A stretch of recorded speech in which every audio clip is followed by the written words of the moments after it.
Um, well, good afternoon, everyone.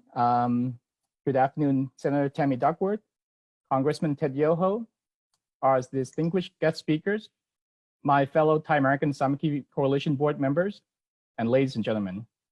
It is my distinct honor to welcome all of you to our webinar titled Get Out the Vote 2020 election, hosted by Samaki Thai American Coalition. First, I would like to offer our thoughts and prayers to President Trump and the First Lady, many senior officials, as well as our fellow Americans who are dealing with the coronavirus. We wish them a speedy and successful recovery. We also want to offer our thoughts and prayers to our fellow American citizens in the Gulf Coast region as they are dealing with the impact of the Hurricane Delta this weekend. We hope that everyone in that region is keeping safe, and our hearts go out to all of them as they have been dealing with so many tropical storms and hurricanes this year, in addition to the pandemic. So the namesake of our organization, Samaki, is actually a Thai word which translates to unity in English. As a nonpartisan organization, our objective is not trying to influence how you vote. Rather, we are trying to help you, the voters, to fully understand where each party stands when it comes to the policies. To us, every election is very important. But what's even more important is that we help you to learn to form your own decision so that you can become a better educated voter on every ballot that you cast in the future. Because if you truly understand how policy can impact your daily lives, I guarantee you that you never want to miss a single election in the future. Personally, I didn't get a chance to vote until I became a naturalized citizen in 2001. You see, I never forget the day I became a US citizen because I was sworn in on September 11, 2001 in San Francisco, California. That day, what was supposed to be an elaborate ceremony turned into a chaotic and confusing event as the officials weren't sure about what to do. Even the date of my citizenship on my certificate was actually stamped upside down because it was so hectic that day. But for several days after the following horrific event in September of 2001, I don't think I've ever witnessed a country that was more united. We weren't just Republicans or Democrats, conservative or liberals. We were simply Americans. And despite all of our differences in how we view various policies, deep down inside, we all share the same fundamental values and the love for our country. In addition to casting your vote, I ask that you respect the differences of opinions of others. Just because people may not vote the same way as you do, doesn't mean that they love this country any less than you do. So next time when you see your neighbors put up a Trump sign or the Biden sign, that doesn't doesn't happen to be the same candidate you vote for, please don't go and burn down the sign for them. With that, I'd like to invite my colleagues, Ms. Chintana Van, who is a co-chair for the committee that organizing this webinar today, to come up and say her remarks in Thai for our Thai-speaking audience. Kun Chintana? สวัสดีค่ะ Once you change the way you look at things, the thing you look at change. In the spirit of unity, today I hope our conversation will help you make a decision of which party you will decide, and also bring the unity among our community. สวัสดีนะคะประชาชนคนไทยในสหรัฐอเมริกาและทั่วโลกวันนี้กลุ่มสมาคมสามัคคีและสมาคมในสหรัฐอเมริกาได้รวมกลุ่มกันเพื่อจัดงานการสร้างเป็นโครงการที่จะ discussion about presidential elect การเลือกตั้ง2020 and we เชิญกลุ่มทั้งสองกลุ่มพรรค Republican and Democratic to talk about their policy นะคะตอนช่วงนี้เราทราบว่าประชาชนทั่วโลกที่สหรัฐอเมริกาและที่เมืองไทยทุกคนมีปัญหาเพราะว่าโควิด -19 ทำให้ทุกประเทศปิดประเทศธุรกิจหลายธุรกิจต้องปิดและครอบครัวหลายครอบครัวก็มีปัญหาไม่ว่าเรื่องสุขภาพปัญหาการเงินและหลายๆอย่างกลุ่มสามัคคีเข้าใจว่าจุดนั้นเป็นสิ่งที่ทุกคนกำลังเดือดร้อน แต่ว่าการที่สร้างสิ่งที่เกิดขึ้นสำหรับโควิดนั้นมันอาจจะเป็นสิ่งที่ทำให้เป็นผลที่ไม่ดีกับเราทุกคนแต่อีกอย่างหนึ่งที่เราเห็นจากเหตุการณ์ที่โควิดเกิดขึ้นประชาชนหลายคนกับร่วมใจซึ่งกันและกันช่วยเหลือซึ่งกันและกันจุดนั้นเป็นจุดสำคัญมากที่เราเข้าใจว่าไม่ว่าจะเกิดอะไรในโลกก็แล้วแต่คนไทยเราด้วยกันร่วมใจแล้วก็ช่วยเหลือซึ่งกันและกันตลอดเวลานะคะ so วันนี้เราขอเชิญท่านทุกท่านร่วมแสดงความคิดเห็นไม่ว่าท่านจะมีความคิดเห็นด้านใดก็แล้วแต่ขอให้ท่านร่วมเข้ามาด้วยนะคะทางด้าน Facebook หรือว่าทางด้าน Zoom นะคะ again ขอให้ทุกคนโชคดีและรักษาสุขภาพตัวเองให้ดีนะคะสวัสดีค่ะ All right. Well, thank you, Kun Chintana, for that remarks. I will now introduce a moderator, but before I do so, I'd like to just do a quick polling test to make sure that that everyone is understand how this all works, and also for us to get a pulse reading of our audience today. So you're going to see on your screen the polling question, which we're going to launch now. Okay. We hope you can see that. So the question is, which political ideology do you most align yourself with? First one is conservative. The next one is moderate. Third is liberal. Fourth is far left. And the fifth, the last one, is far right. So let's see who is our audience today. I'll give you another 30 seconds or so to vote, and then we'll go from there. I think this is only limited to the audience, so the panelists won't be able to vote.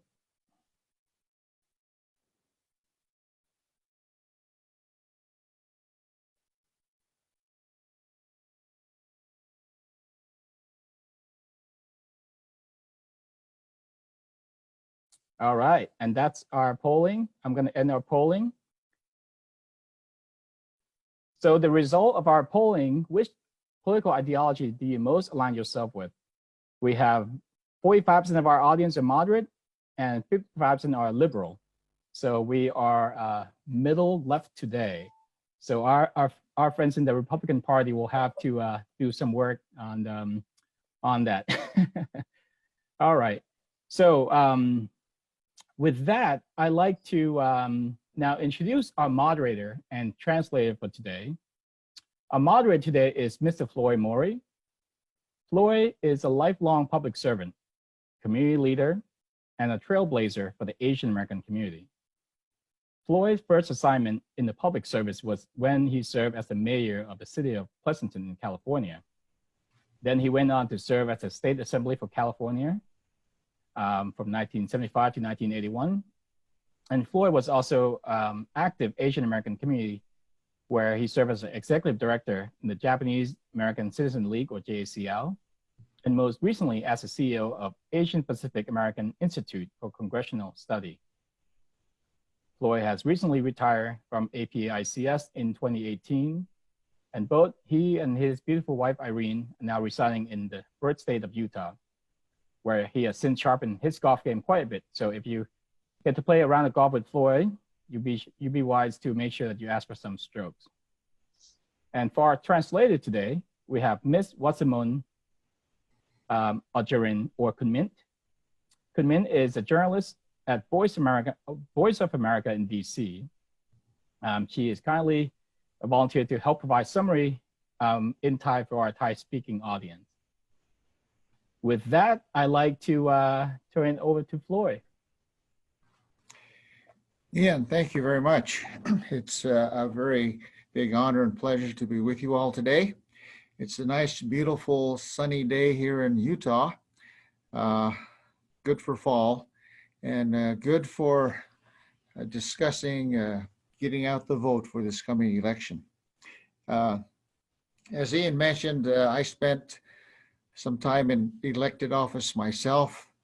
I've participated in different campaigns over the past 40, 45 years for the President of the United States.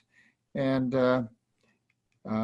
it's always been a challenge to get the Asian American vote out. As we all know, it's a very low percentage that we see Asian Americans come out to vote. So I'm honored today, and I'll look forward to discussing with the Republican and Democratic panel about what they're doing and how we can better get out the vote in the Thai community.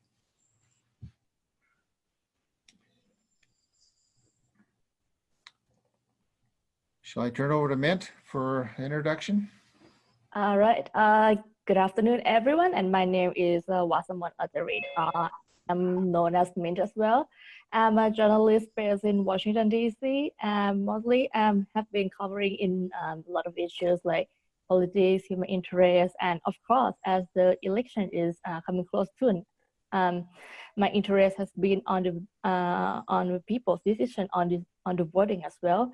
And I'm really honored to be a translator and helping Kun Floyd with the session today. So I really look forward to have a really good session with all of you today. And I will be really, I will have my ears and eyes open for the discussions and all the remarks that are going to be delivered today.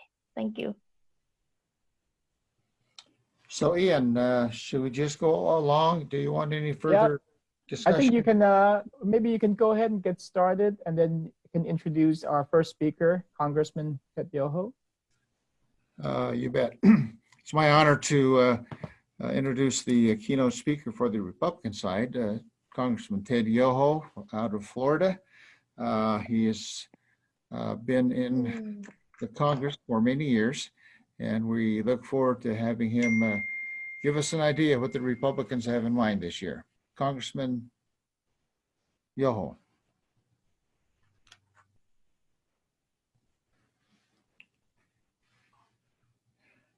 Ted, are you around?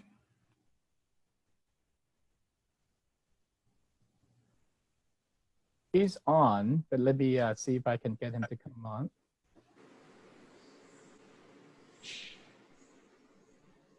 All right, how's that? That's great. Yep, we can hear you now. All right, first off, I'd like to thank everybody and Ian, the job that you're doing, and Floyd. Appreciate the introduction. My name is Ted Yoho, and I represent Florida's 3rd Congressional District. I'm in my 8th year. I ran on term limits. This is my last year. And the theme of this seminar, unity, I can't tell you how important that is. And I come from the right side of the Republican Party. I came in the second wave of the Tea Party. Prior to that, I was a business owner. I'm a veterinarian, married to my wife for 45 years. We have 3 children, and I was a business owner. And my wife and I, we kind of epitomized the American dream because we came from nothing. We worked hard, and we took advantage of opportunity that this country provides. And the other theme of this seminar is to get out the vote. And I can't tell you how important that is. If you don't vote, and as I started to get into the political arena, people say, well, I don't like politics. You know, I don't get involved.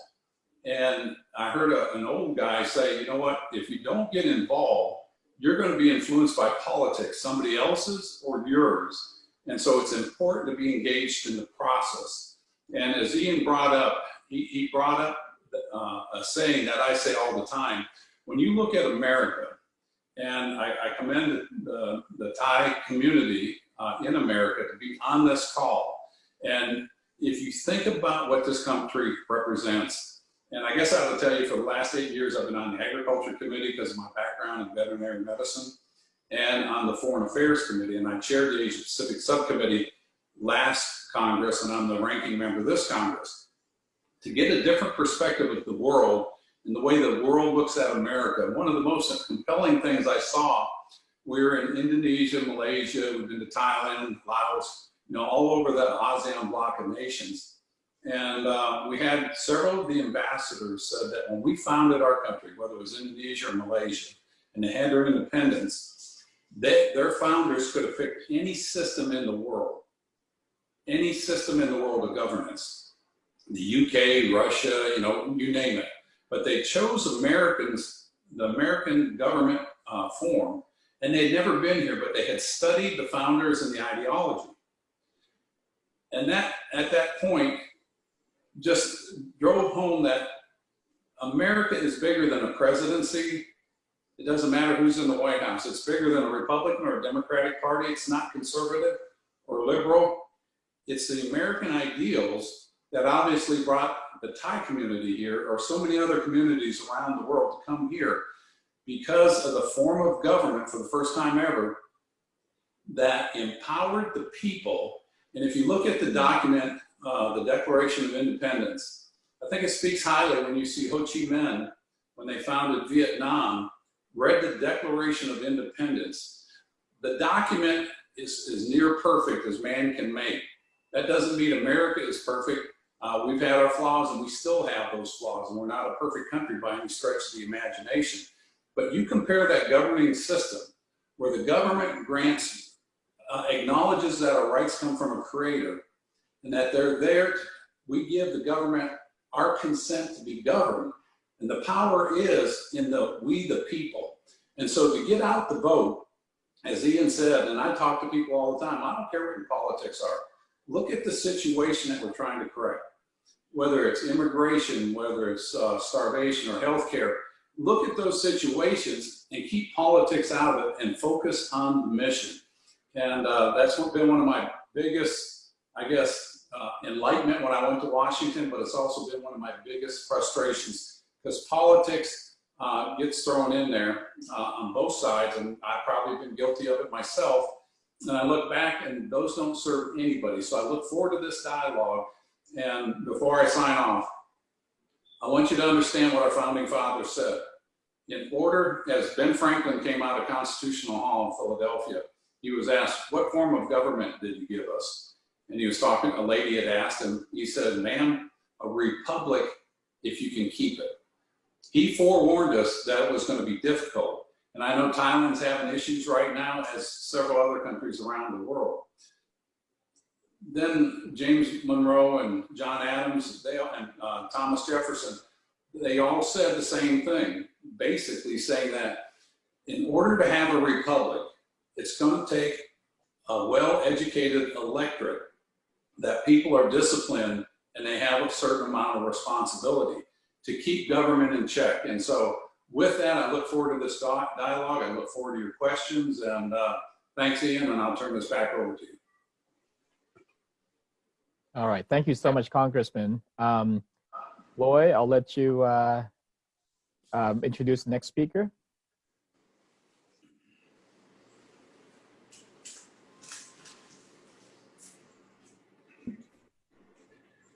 Our next speaker is the former mayor of La Palma, California. Henry served several years as a councilman and then as mayor. He now serves on a commission in the city. So he's had a long, many years of service. I think similar to me. When I was a young guy, I ran for the council and became the mayor. And so, Henry, we look to you to go on to the state assembly or maybe a congressman or something like that. Right, Henry? Go ahead. Introduce yourself and tell us what it's all about. All right. Thank you for it. Sawasdee krab. First of all, I want to thank Kun Chantana and Kun Ian for inviting me to the Samakhi today. It's been 4 years since I had a chance to participate in the Samakhi, so I'm really excited to be here today. Let me start off by telling you a little bit about myself. I was born in Bangkok, Thailand, and I came to Las Vegas here in the United States when I was 5 years old. And I had a pretty normal childhood growing up. You know, went to high school in Las Vegas, moved out to LA to go to the University of Southern California, got my engineering degree, then University of Irvine to get my master's in business administration. Then I went on to work just like anybody else. And then in 2006, 14 years ago, my life took a turn. On November 7th, 2006, I got elected to the La Palma City Council. And I didn't know it at the time, but I became the first Thai American elected official. But that wasn't my intent. That wasn't why I ran. I ran because I just wanted to make a difference in the community, and I wanted to be involved. And you know, I just never saw any kind of representation there. So that's why I did it. But my story began way before 2006. When I was growing up, I always had this sense that I wanted to help, I wanted to volunteer, I wanted to make a difference in the community that I was in. For example, I was president of my high school, and when I was at USC, I was involved in student government. And I grew up in a time of Ronald Reagan and George Bush the first. So that was 12 years of Republican presidency. And those 12 years really shaped my thoughts, my views, and up from then all the way till now.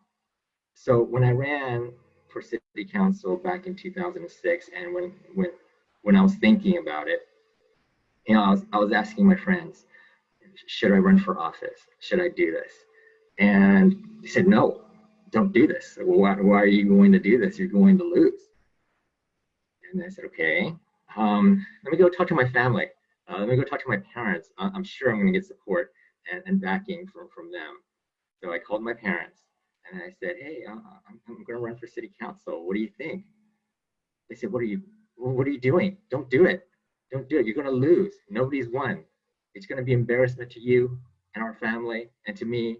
So don't do it.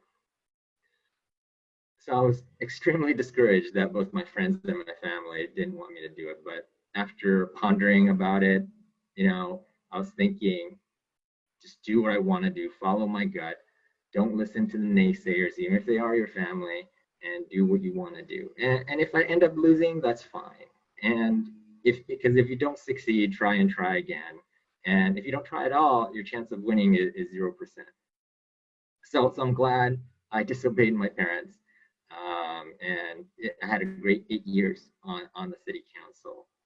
And during that time, when I was on the city council, my priorities were around living within our means, growing the economy, and public safety, which is, you know, police and fire. But my number one priority when I was on the city council and as mayor, my number one priority has always been around jobs.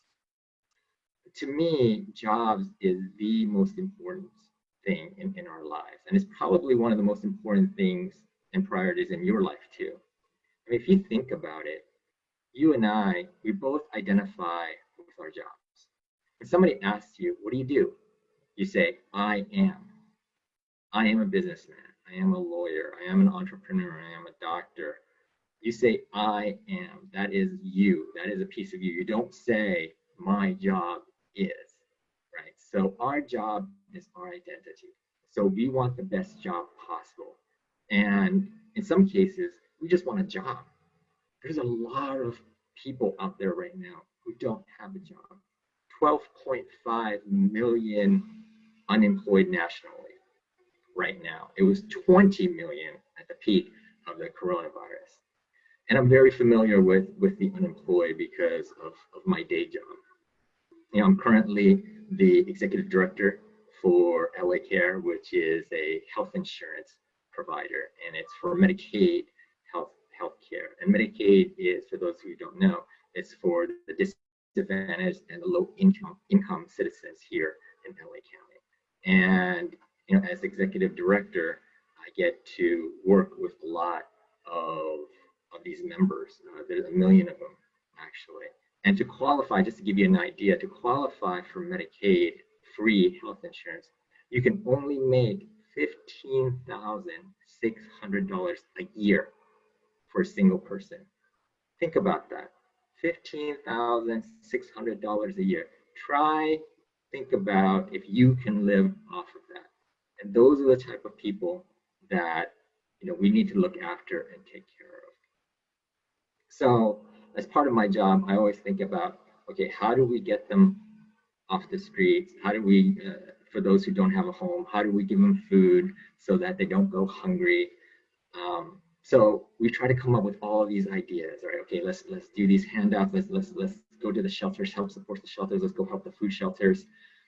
But then we didn't see that it was working very well. So we came up with this idea of why don't we just ask those who are on the streets, who are homeless, those who are unemployed, and what is it that you want? What is it that will help you? What is it that will help you the most?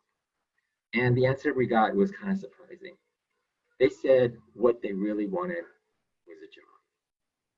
They didn't want those free handouts. And it goes back to that saying where you give a man a fish, you feed him for a day. You teach a man to fish, you feed him for life. And that's all they really wanted was a job, because they said to us, you give us a job, that'll take care of our food problem. You give us a job, that'll take care of our housing problem. And more importantly, they said giving them a job gives them a sense of purpose, gives them a sense of pride, and it gives them a sense of identity so that they can say, I am whatever job that they've got. And growing up, I've always been taught that, get the best job that you can, go to school, find a job, and do the best that you can. And then that's why I feel that I'm not surprised that all those people said that what they really want was a job. And when we think about job creation, we always think that, yes, it's the president who creates jobs, but more jobs are created on a local level. And I'm talking about the mayors, the county supervisors. Think about that. Do you know who your mayor, city council member is? We'll get back to that in a second. Local government control has more impact in your life than the president and Congress. Think about that. When it comes to police, when it comes to fire, parks and recreation, street cleaning, speed limits, potholes, that is all local government.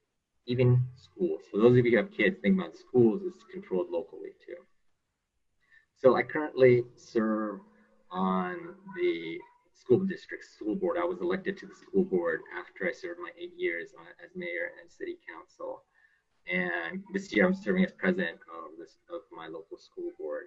And I'm really lucky to be on the school board right now because I have two small kids in that school district. I have a 6-year-old daughter who's in the 1st grade, and then I have an 8-year-old son who's in the 3rd grade. And when the coronavirus hit, we had to make some key critical decisions about should we open school, should we keep school closed, and to be able to be a part of that process and to influence how things are. It was great to be on the inside versus on the outside looking in. And I think we need more people like us to be on those type of local control governments to be able to do that kind of influence. So we made decisions like, okay, so this past week, we made a decision to open our schools. So Monday, Tuesday, kids went back to school, but Wednesday, Thursday, Friday, they're still Zooming. But then when they're in school, I made sure that, they had to have the masks, they had to be 6 feet apart, there had to be constant cleaning. But we wouldn't be able to have that kind of influence if we weren't involved in local government. Now, I'm not saying that you need to be elected official yourself. What I am saying is that everybody needs to do their part. You could be a commissioner, you could be a staff person, you could be an advisor, or you can just be a volunteer. But at the minimum, what you need to do is to vote. And not just vote every 4 years as the president because you hear about it on the news, it gets a lot of national attention, but vote every time there's a local election because that touches your life too. So again, at the minimum, vote. If not, if you want to do more, volunteer, be a staffer, be an advisor. And if you want to run, that's great. So as I end my part, I want to leave you with this challenge. Get to know your mayor, get to know your council member. Ask yourself, what can I do to be more involved locally? And think about the one small thing that you can do to make a difference. Thank you. Wait, back to you. Thank you, Henry. La Palma is a suburb. I guess you would call it a suburb. And I just want to know, to what degree are there Thai people in your community? What percent of the population? I would say than one. I would say there's about 20 people in my city that are Thai. And since it's so small, yeah, I get to know them all. So how did you get people out to vote? What was your tactic in getting people to vote? It was pretty a grounds game. I went to knock on every single door and just introduced myself. I said, hi, I'm Henry Trone. This is why I'm running. And please, can I have your vote? And, fortunately, they voted for me, even though a lot of the, residents were not Thai, whether they're Caucasian or other types of Asian or Latin descent. But yeah, just that ground game. Very good. Thank you, Henry. I want to turn over to Keith for a moment. Keith, I will not try to pronounce your last name because I'm bad at pronouncing Thai names. But Keith has spent a lot of time with a good can we maybe have Kun Min translate both Congressman Yoho and maybe Henry's remark? Oh, sure. Let's do that first. Yeah, forgot about that. I think my camera is off right now. Okay, let me see 1 second. Okay, Sure. there you go. Okay.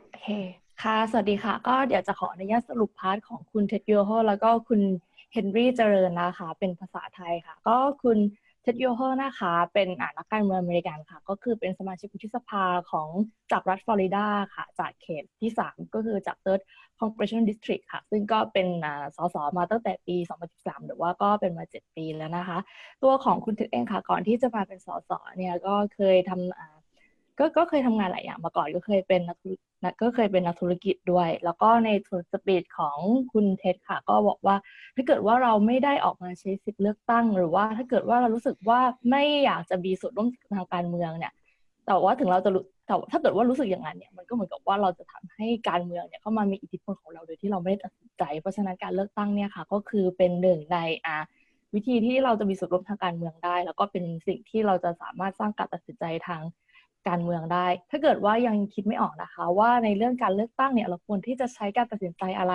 มาเป็นปัจจัยในการตัดสินใจเลือกตั้งก็ลองคิดดูว่าอยากจะให้ประเทศของอเมริกาเนี่ยrepresent อะไรบ้างแล้วก็หรือว่าอยากจะให้มีหรือว่าอยากจะให้รู้สึกสนใจในนโยบายไหนหรือรู้สึกว่ามีอะไรที่ไม่เป็นนโยบายที่รู้สึกว่ากระทบกับการใช้ชีวิตของเราบ้างอย่างเช่นผู้ฟังหลายท่านที่เป็นคนไทยหรือว่าอาจจะเป็นอิมิเกรนต์ที่อยู่ในอเมริกาเนี่ยเราก็อาจจะดูพวกประเด็นเรื่องของอิมิเกรนต์นะคะว่าถ้าเกิดว่าเราก็ลองนึกภาพว่าถ้าเกิดว่าเลือกเอาผู้แทนคนนี้เข้ามาเนี่ยแล้วเขาจะมีนโยบายทางด้านอิมิเกรนต์ยังไงบ้างซึ่งก็จะเป็นนโยบายที่อาจจะกระทบกับเราหรือว่ากับครอบครัวของเราทั้งนี้นะคะที่อเมริกาเองค่ะเขาก็มีเขาเรียกว่าเป็นอุดมการณ์ของอเมริกาอยู่ซึ่งอุดมการณ์ความเป็นประชาธิปไตยของอเมริกาเนี่ยแหละค่ะที่เป็นตัวช่วยที่ทำให้คอมมูนิตี้จากต่างประเทศหลายที่เนี่ยรวมถึงไทยคอมมูนิตี้ที่อยู่ในอเมริกาด้วยเนี่ยทำให้เขาดึงดูดให้คนไทยเนี่ยมาอยู่ที่อเมริกาเพราะว่าคนไทยเหล่านี้เนี่ยก็คือเชื่อในอุดมการณ์ความเป็นประชาธิปไตยแล้วก็ ideology ทั้งหลายของอเมริกาค่ะก็กล่าวอีกครั้งหนึ่งค่ะเวลาไปเลือกตั้งนะคะก็คือลองดูสถานการณ์ในปัจจุบันว่ามีอะไรที่คิดว่ามันอยากจะทำให้มีอะไรที่เป็นนโยบายที่จะกระทบชีวิตเราแล้วก็เป็นนโยบายอะไรที่สามารถที่มันจะดีขึ้นกว่านี้ได้คือเลือกรัฐบาลที่เขาน่าจะทำให้นโยบายเนี่ยมันดีขึ้นมาได้ทั้งนี้นะคะคุณโยโฮค่ะก็จบด้วยการโพสต์ของ founding father ค่ะหรือว่าเป็นหนึ่งในกลุ่มของผู้ที่เป็นกลุ่มบิดาผู้ก่อตั้งของสหรัฐอเมริกาหลายท่านค่ะทั้งเจมส์ มอนโรโทมัส เจฟเฟอร์สันนะคะท่านเหล่านี้ค่ะก็เคยพูดกันมาเหมือนกันเลยว่าเขาบอกว่าการที่จะสร้างสาธารณรัฐที่แข็งแรงมาได้เนี่ยคุณจะต้องมีผู้ที่ลงคะแนนเสียงที่มีความรับผิดชอบแล้วก็มีข้อมูลมีการศึกษามากพอที่จะทำให้ที่จะสามารถนอกจากที่จะเลือกรัฐบาลมาได้แล้วเนี่ยก็สามารถที่จะตรวจสอบรัฐบาลได้ค่ะเพราะฉะนั้นการตื่นรู้ในการเลือกตั้งเนี่ยค่ะเป็นสิ่งที่จำเป็นมากเพื่อที่จะกำหนดทิศทางของรัฐบาลแล้วก็ประเทศของเราต่อไปค่ะแล้วก็อีกท่านหนึ่งนะคะที่เป็นสปีกเกอร์ท่านที่2ค่ะก็คือคุณเฮนรี่เจริญนะคะซึ่งคุณเฮนรี่เจริญก็เป็นเคยเป็นนายกเทศมนตรีค่ะของเมืองลาพอลมานะคะในรัฐแคลิฟอร์เนียค่ะ คุณเฮนรี่ค่ะเกิดที่กรุงเทพที่ประเทศไทยนะคะแล้วก็มาอยู่ที่สหรัฐอเมริกาตอนที่อายุ5 ขวบค่ะแต่ว่าอย่างไรก็ตามค่ะพอจนกระทั่งถึงเดือนพฤศจิกายนปี 2006 หรือว่า 14 ปีที่แล้วเนี่ยคุณเฮนรี่ก็ได้เป็นคนไทยอเมริกันคนแรกนะคะที่ได้รับการเลือกตั้งในตำแหน่งทางการเมืองค่ะโดยที่ตอนนั้นก็คือได้รับเลือกตั้งเป็น City Councilman ค่ะก็คือเป็นที่เมืองลาพามาค่ะแล้วก็ได้รับเลือกตั้งอีกครั้งหนึ่งนะคะในคศ 2010 ค่ะตอนนั้นก็คือได้เป็นนายกเทศมนตรีค่ะแล้วก็ปี 2012 ก็ชนะเลือกตั้งอีกครั้งหนึ่งค่ะแต่ว่าอย่างไรก็ตามค่ะชีวิตของคุณเฮนรี่เจริญเนี่ยตั้งแต่ก่อนปี 2006 นะคะเขาก็รู้สึกว่าตอนที่เติบโตขึ้นมาเนี่ยเขาก็รู้สึกว่าอยากจะช่วยเหลืออยากจะวอลันเทียร์อยากจะเป็นอาสาสมัครแล้วก็อยากจะทำให้เกิดความแตกต่างความเปลี่ยนแปลงในชุมชนที่เขาโตขึ้นมาตั้งแต่ในสมัยเรียนชั้นมัธยมปลายค่ะไฮสคูลคุณเฮนรี่ก็เป็นประธานนักเรียนในสมัยนั้นแล้วก็ได้มีส่วนร่วมในการเป็นstudent government หรือว่าเป็นเหมือนกับว่าเป็นบอร์ดของกรรมการนักเรียนค่ะตอนที่อยู่ที่มหาวิทยาลัย University of Southern California นะคะคุณเฮนรี่ค่ะเติบโตขึ้นมาในช่วงอายุของประธานาธิบดีโรนัลด์ เรแกนแล้วก็จอร์จ บุชค่ะแล้วก็ตอนที่เข้ามารับตอนที่ลงเลือกตั้งค่ะเป็น City Council เมื่อปี 2006 เนี่ยตอนนั้นเนี่ยทั้งเพื่อนของคุณเฮนรี่แล้วก็แม้แต่คุณพ่อคุณแม่ของคุณเฮนรี่เองนะคะก็บอกว่าอย่าลงแข่งขันเลือกตั้งครั้งนี้เลยบอกว่ายังไงก็ไม่ชนะหรอกแต่คุณเฮนรี่ค่ะบอกว่าสิ่งที่สำคัญเนี่ยก็คือว่าจะต้องฟังตัวเองคือจะต้องรู้ว่าตัวเองเนี่ยต้องการอะไรควรจะฟังตัวเองมากกว่าที่จะฟังจากเสียงรอบข้างคืออย่าให้ความกลัวแล้วก็ความเขินอายเนี่ยทำให้คุณไม่ก้าวหน้าต่อไปตอนนั้นนะคะที่คุณเฮนรี่ตัดสินใจที่จะลงเลือกตั้งในครั้งนั้นค่ะเพราะว่าเขาบอกว่าอยากจะสร้างความเปลี่ยนแปลงแล้วก็อยากจะแล้วก็เรื่องของวอลันเทียร์เรื่องของการเป็นอาสาสมัครเนี่ยคุณเฮนรี่ก็อยากจะทำให้มากขึ้นแล้วก็อยากจะทำให้เกิดความเปลี่ยนแปลงอย่างอื่นอย่างเช่นอยากจะทำให้มีการกระตุ้นเศรษฐกิจแล้วก็อยากจะทำงานเรื่องของการสร้างความปลอดภัยในที่สาธารณะหรือว่า public safety มากขึ้นค่ะแต่ว่าสิ่งที่คุณเฮนรี่เนี่ยเห็นว่าเป็นเรื่องสำคัญที่อยากจะทำงานตรงนี้มากที่สุดก็คือเป็นเรื่องของการสร้างงานค่ะเขาบอกว่าการงานเนี่ยนะคะมันเป็นสิ่งที่ช่วย identify หรือว่าช่วยสร้างอัตลักษณ์ของเราได้เวลาเราแนะนำตัวเราอาจจะไม่ได้บอกว่าฉันทำงานอะไรแต่บอกว่าฉันเป็นอะไรก็เขาบอกว่าขอโทษนะคะเขาบอกว่าการที่งานเนี่ยมันช่วยสร้างอัตลักษณ์ช่วยสร้างความเป็นตัวของเราได้เนี่ยเพราะฉะนั้นเราควรที่จะสร้างงานให้กับคนอเมริกันให้ได้มากที่สุดตอนนี้ค่ะมีคนอเมริกันที่ไม่มีงานทำเนี่ยมากถึง2.5 ล้านคนแล้วก็เขาบอกว่าคุณเฮนรี่เองเนี่ยก็มีประสบการณ์ในการว่างงานมาด้วยตัวเองด้วยค่ะแล้วก็ตอนนี้นะคะคุณเฮนรี่ค่ะเป็น Executive Director ของ LA Care Health Plan นะคะซึ่ง LA Care Health Plan ค่ะก็ช่วยให้บริการสุขภาพ Medicaid เนี่ยก็คือช่วยครอบคลุมเรื่องของเรื่องของประกันสุขภาพให้กับคนที่เรียกว่าเป็นผู้คนที่เป็นคนชายขอบหรือว่าคนที่ได้รับรายได้ต่ำค่ะใน LA County ซึ่งในฐานะ Executive Director เนี่ยคุณเฮนรี่ค่ะมีความรับผิดชอบที่จะต้องดูแลธุรกิจทางด้านสุขภาพเนี่ยที่มีมูลค่าถึง3,000 ล้านดอลลาร์นะคะแล้วก็จะต้องดูแลสมาชิกค่ะประมาณ1 ล้านคนซึ่งคนที่จะได้รับประกันทางสุขภาพตรงนี้เนี่ยนะคะเขาจะได้รับประกันประมาณ 15,600 ดอลลาร์ค่ะต่อปีต่อคน1 คนที่จะสามารถเข้ารับบริการตัวของ Medicaid ได้แล้วก็เวลาที่ขอโทษนะคะเวลาที่ถามคนที่ตกงานค่ะว่าเราจะช่วยเหลืออะไรได้บ้างเราจะสามารถให้อาหารหรือว่าให้ที่อยู่เขาได้ไหมเนี่ยคนที่ตกงานเหล่านี้ค่ะก็บอกว่าสิ่งที่เขาต้องการเนี่ยก็คือเขาต้องการงานค่ะเขาบอกว่ามันก็ถ้าพูดกันง่ายๆเนี่ยก็คือเป็นสมมติง่ายๆเลยเหมือนกับที่เราบอกว่าถ้าเกิดว่าเราอยากจะให้โอกาสใครสักคนเนี่ยจริงเนี่ยแทนที่จะให้ปลาแล้วก็ให้ไปตกปลาเขาเพื่อที่ว่าเขาก็จะได้หาปลาแล้วก็สามารถที่จะ sustain เขาไปได้ในระยะยาวมากกว่าการที่มีงานทำเนี่ยค่ะก็คือสามารถจะทำให้คนที่มีงานทำเนี่ยสามารถหาอาหารเองได้สามารถดูแลเรื่องของที่พักอาศัยเองได้แล้วก็ที่สำคัญนะคะการมีงานทำเนี่ยมันก็ว่า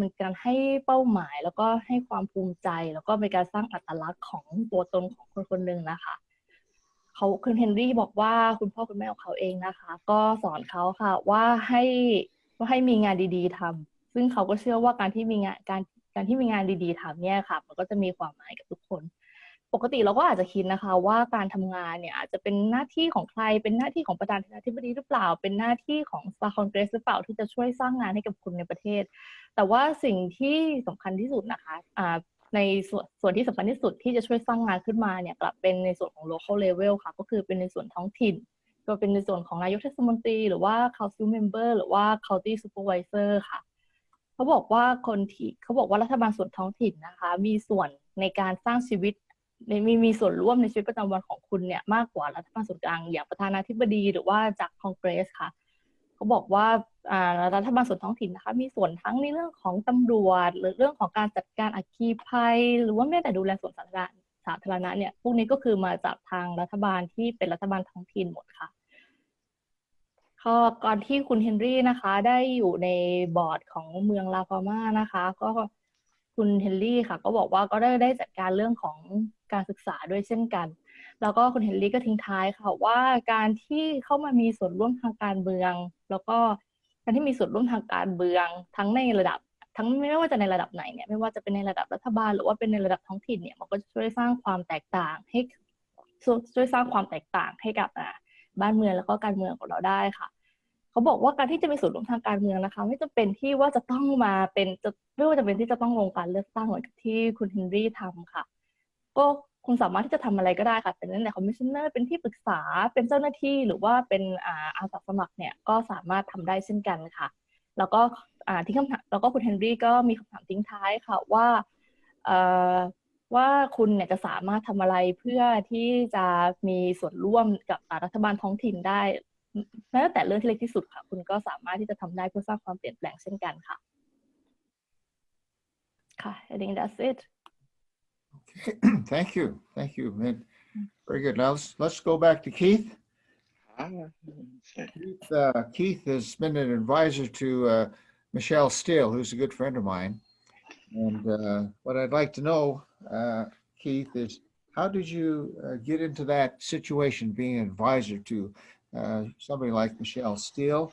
And have your efforts been with mainly Thai AAPI community, or has it been with population in general? Population in general. Yeah, I'll go over a little bit so you know my background. Okay. Yes. Okay. สวัสดีครับ everyone. My name is Keith Chatpapachai. I was born in Thailand, came to America when I was 20, and with the student visa, I remember, and attended Cal State Long Beach. And after the graduation, I remember there's a career day, and all the major company has filled in the position for interview, except State Board of Equalization is available. Nobody wants to work for the government.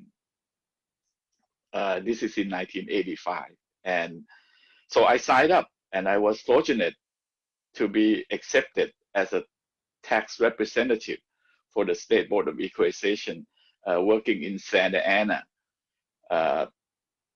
as a representative. Basically, it's a tax representative is a fancy name of tax collector. So for those who don't know, so I am the one who go out and investigate, collect taxes from all these businesses. And part of my job is to make sure that if they don't pay, I have to take some collection action. So I see a lot of problem with minority community, like, Thai, Vietnamese, and all that. So after working for about 20 years, I realized that some of the problem we have is not knowing the regulation, the law. So I was very frustrated, and I say, how can I help these people when there's a regulation and a law? For example, in the state of California, it used to be very hard to start a business. You have to post security deposit, before even start. So you have to have money.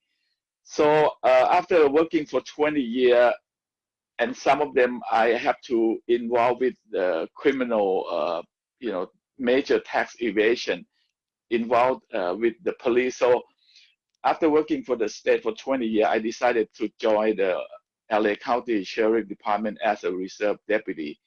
So in 2000, I attended the Sheriff Academy 3 days a week for about a year. So I was graduated.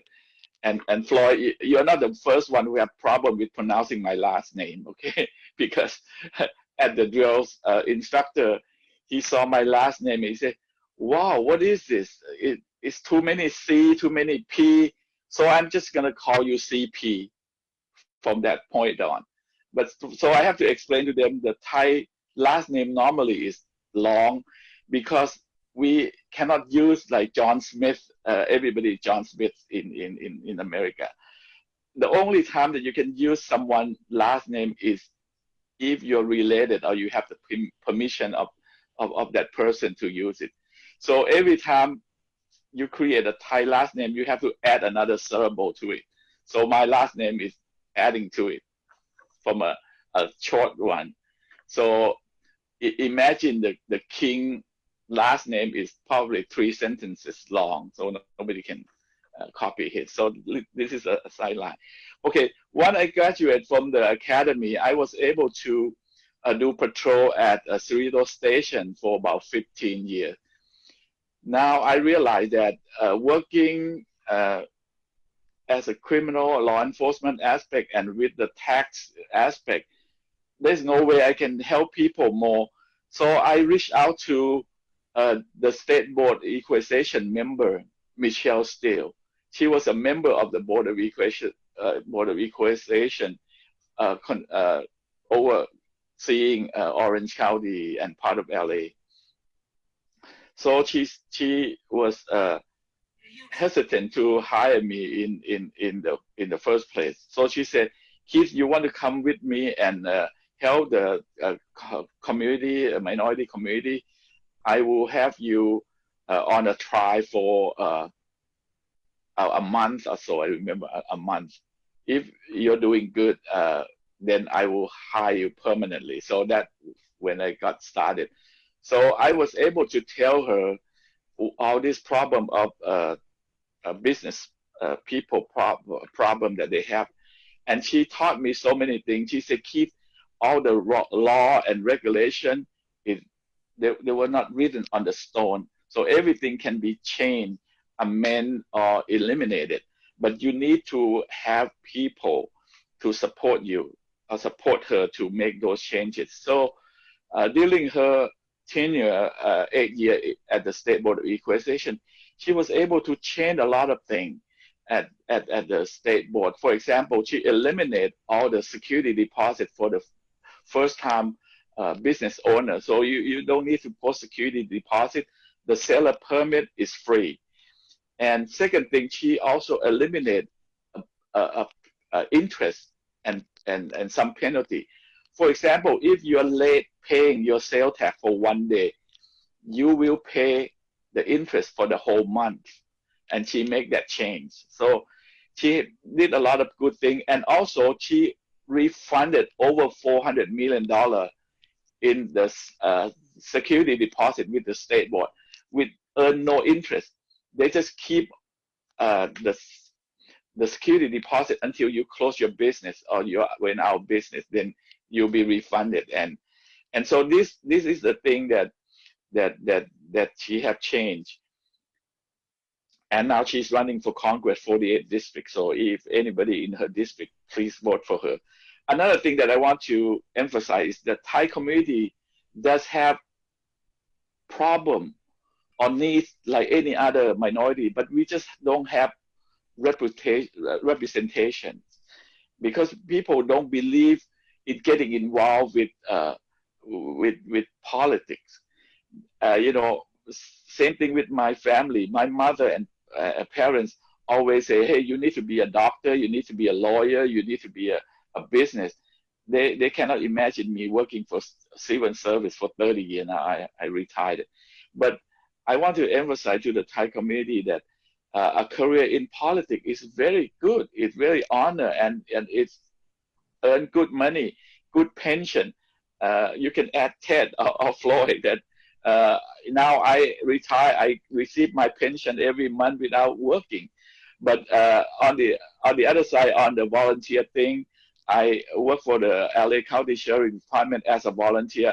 I make $1 a year for the past 20 years. So I am very happy that I can give back to the community.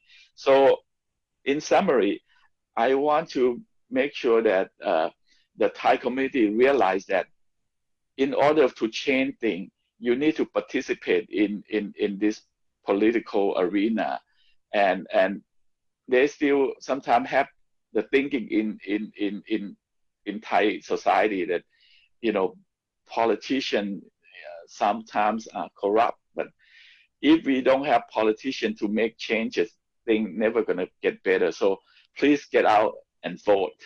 Thank you.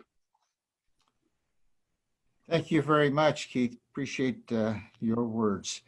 So let's go to Mint and have her translate.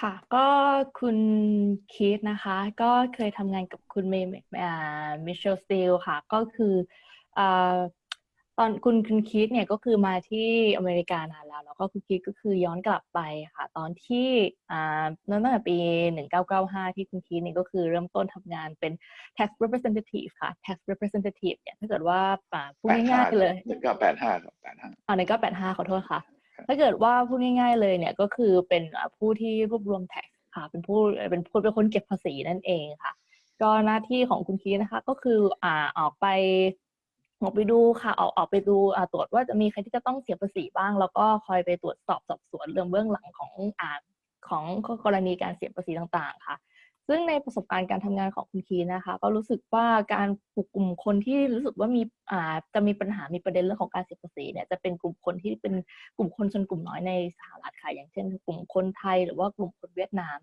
ซึ่งหลังจากที่คุณคีธเนี่ยทำงานทางด้านภาษีเนี่ยมา20 ปีคุณคีธก็รู้สึกว่าปัญหาหลักเลยเนี่ยก็คือปัญหาเรื่องที่ว่าคนที่มีความจำเป็นที่จะต้องเสียภาษีเนี่ยกับคือไม่ทราบกฎระเบียบทำให้เขาเนี่ยกลายเป็นคนที่ผิดกฎระเบียบนี้ไปค่ะซึ่งหลังจากที่คุณคีธทำงานด้านภาษีนะคะในปี 2000 ค่ะก็คือไปเข้าอบรมค่ะใน Sheriff Academy 1 ปีแล้วก็ตอนนั้นเองเนี่ยเป็นช่วงที่คุณคีธเนี่ยก็คือได้เข้าหาแล้วก็ได้รู้จักกับคุณมิเชลสตีลค่ะแล้วก็ซึ่งตอนที่ทำงานกับคุณมิเชลสตีลเนี่ยคุณคีธก็บอกว่าได้เรียนรู้เรื่องของกฎหมายแล้วก็กฎระเบียบเยอะมากซึ่งคุณมิเชลสตีลนะคะก็คือทำงานหลายด้านค่ะทำงานเรื่องของการจำกัดการทำลายเรื่องของการบทลงโทษทางด้านภาษีแล้วก็เรื่องทางด้านดอกเบี้ยค่ะแล้วก็นอกจากนี้เนี่ยผลงานหลักเลยก็คือเป็นการคืนเงินมัดจำค่ะทางด้านธุรกิจเนี่ยเป็นเงินจำนวนถึง$400 ล้า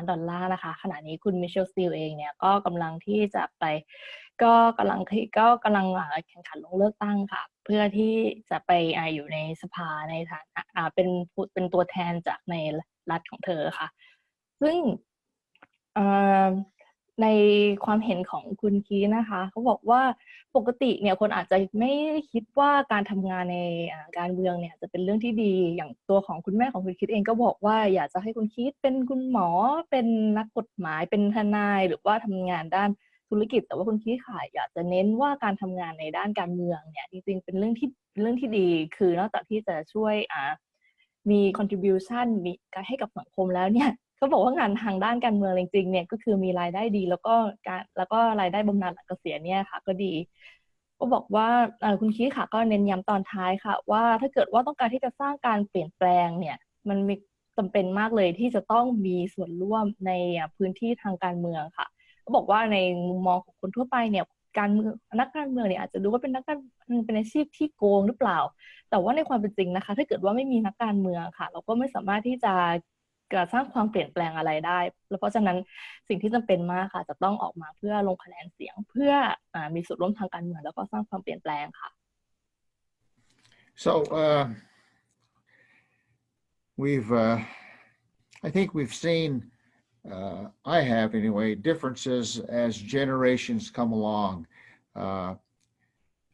particularly in the post-World War II generations. We've seen a lot of, I would say, more conservative immigrants that come, being related to the communist rule in East Asia or Southeast Asia and other places. Korea is another example. Do you think, either Henry or Keith, there is a generational issue that we have to deal with in dealing with the Thai community? Yeah, I think there is, especially this generation right now, the millennials. I feel so bad for the millennials. I'm technically a Generation Y generation, but I feel bad for the millennials because not only do they have this coronavirus that they have to deal with, and then their kids have to deal with because there's no school. A lot of them are unemployed, right? They're a huge part of that 12.5 million that's not unemployed nationally. And even before the coronavirus, they had to live through September 11th, right? So, and then they had to live through the poor economy, up and down of the economy. So I feel really bad for the millennials, and they're the ones. And then the last study's shown that they're going to be the first generation that's actually going to be worse off than the previous generation. So I can see why their views of the world, of how the economy works, of how the world works, of how the economics works, is much different than the generations before them, the baby boomers, the Generation Y, and the generation after them are going to have a different view of things too. So I see how I do agree with you that every generation is molded and shaped by the events that happen in their life.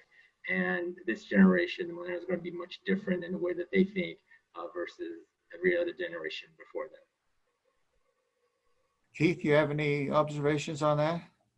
Yeah, I think I agree with Henry, and I'm a baby boomer generation, so my kids they are really going from career path into like not getting involved in the community less and less. So it's more of a surviving, how to cope with all these expenses that they have. They have a huge student loan that they have to pay, and so it's going to be a challenge for all of us to try to get involved in the community. I think that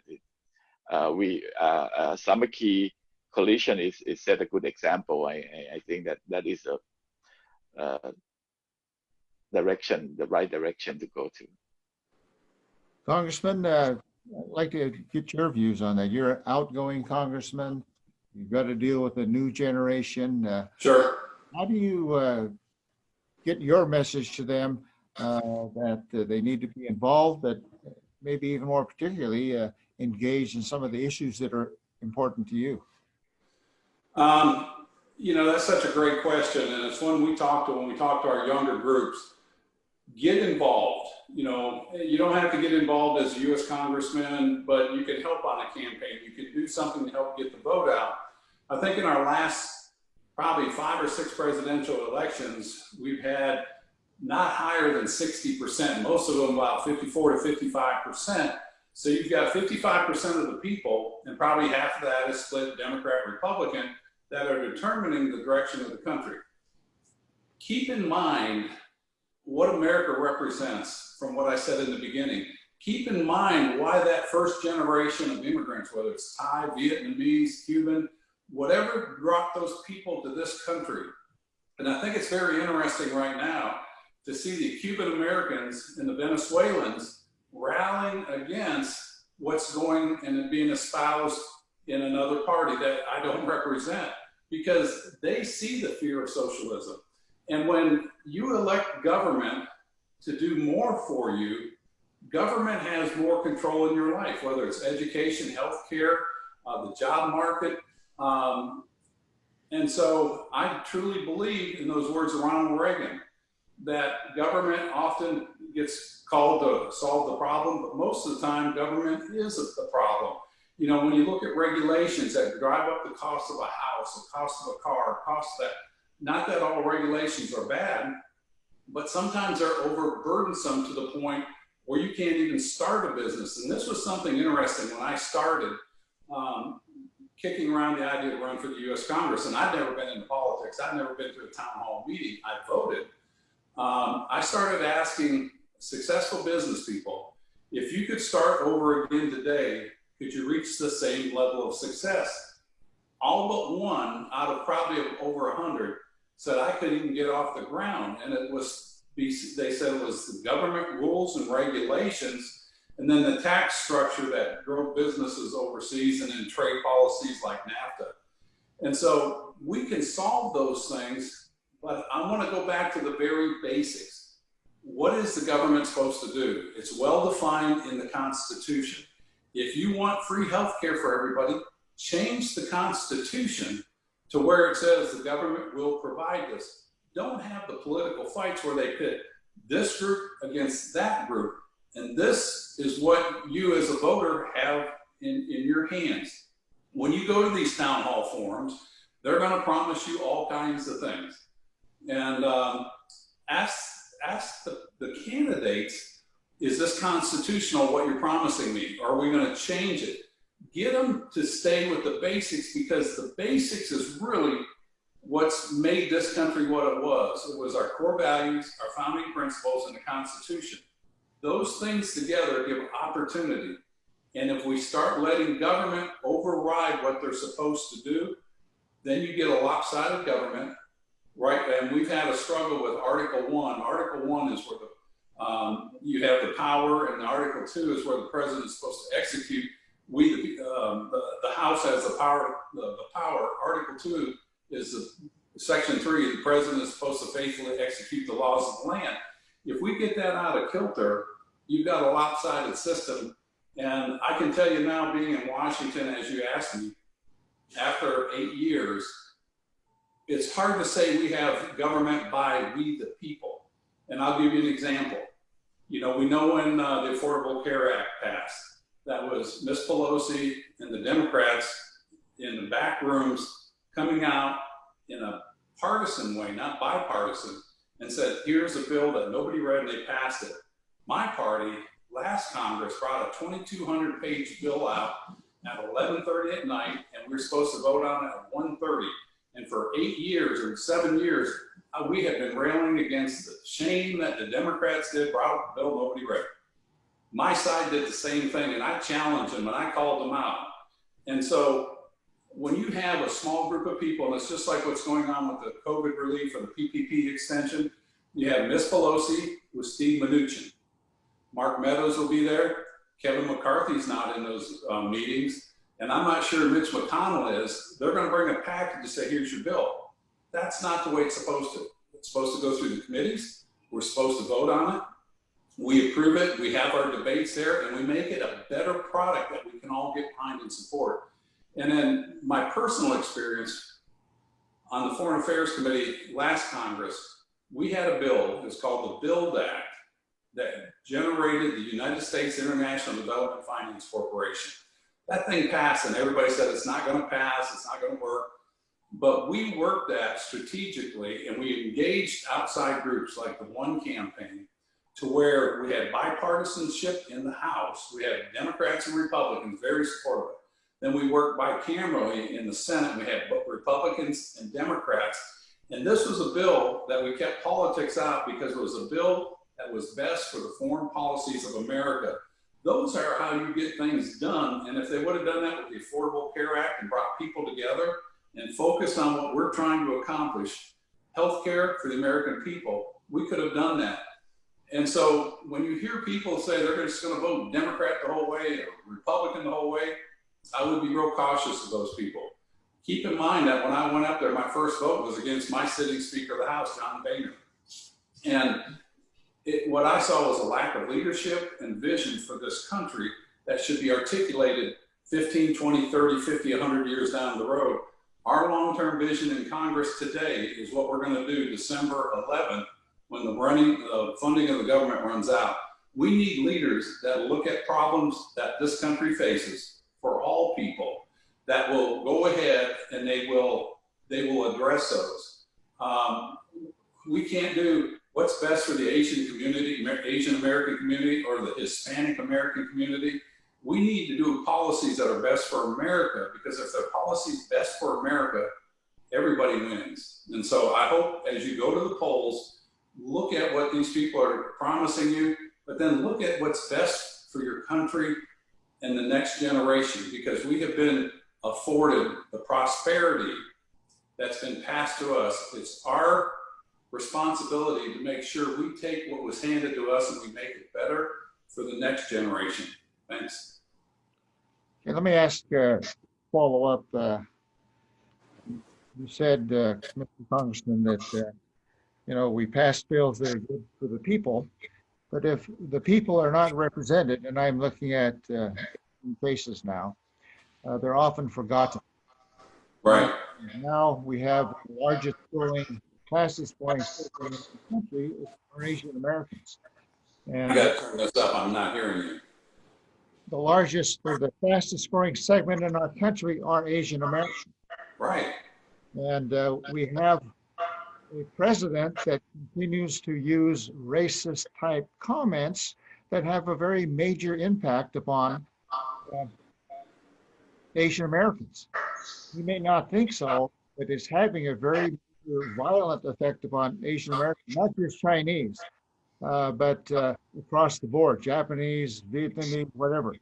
How can we better involve the underrepresented in the decisions and the conversations that are held in Congress or the White House or wherever it might be?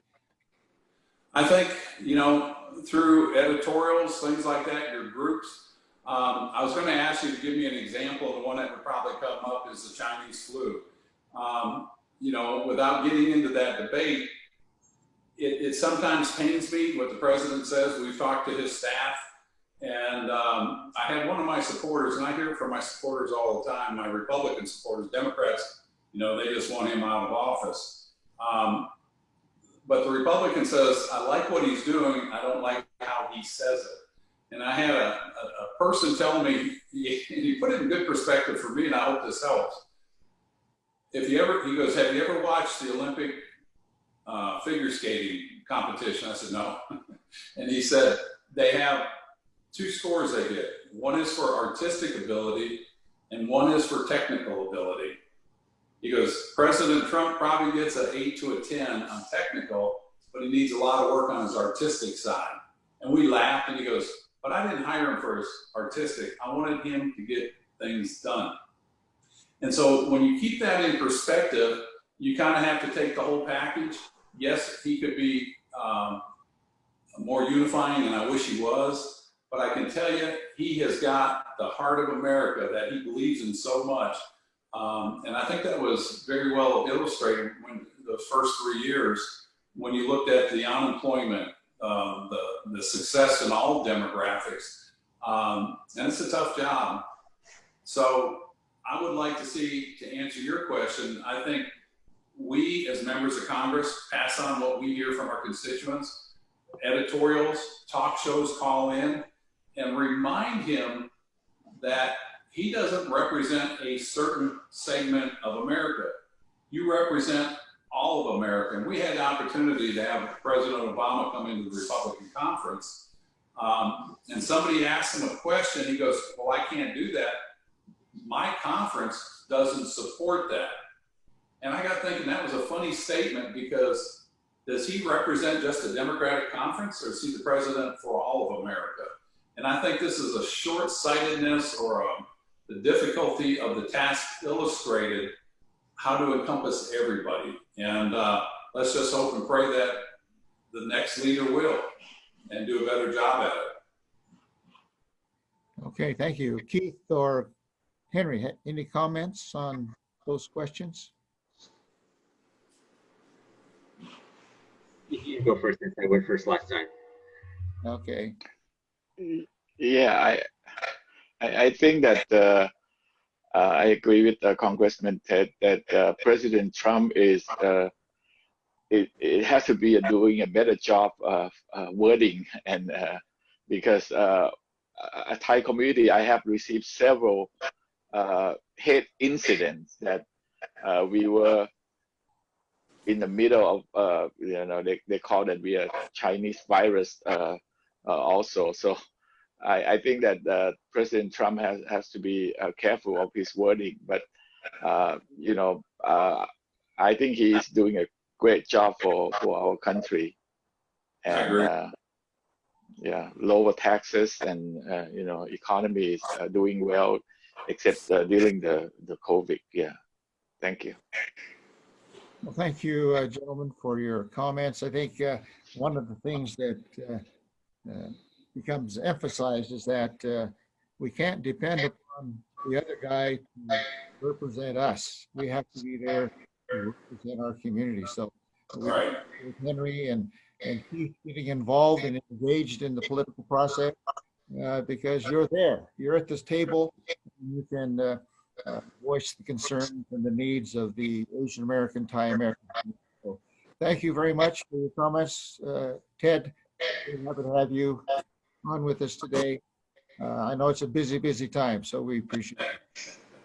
Ian, we'll turn it back to you. Yeah, so thanks so much, gentlemen, and for Kun Min for translation. We're going to go into a break before we turn on to the Democratic speaker, but my colleague has just informed me that this is a historic event because our Thai American community, we don't really pay much attention to the American general politics. And so if it's okay with you all, I'd love to have all of the speakers turn on the camera so that we can do a quick group picture so that we can post it on our social media to let the Thai Americans know to be more active in their civic duties. So I'll have all of our speakers turn on the camera, and Tammy, I think if you can do the snap for the photo, for the group photo, that'd be great. I'm not sure if you would like me to do the translation of the Q&A. I would, but I think the time that we have is somewhat, we went about 15 minutes over. So I think maybe we'll just go on to the next group for now. Ian, you need to enable some cameras too. Some of our sorry, what's who is we not have on yet? Jerry. Jerry, That video. Chris. Chris, where is Chris? Chris, can you, okay, Chris has joined, okay. Annie, are you on? I am on. Let's get it. Okay, great. Jerry is not on. Jerry, where's Jerry? Ask to start video. Okay. For some reason his camera is disabled. Let me see. All right, maybe we'll sort it out during the break. But yeah.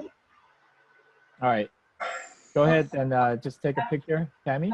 1, 2, 3. All right.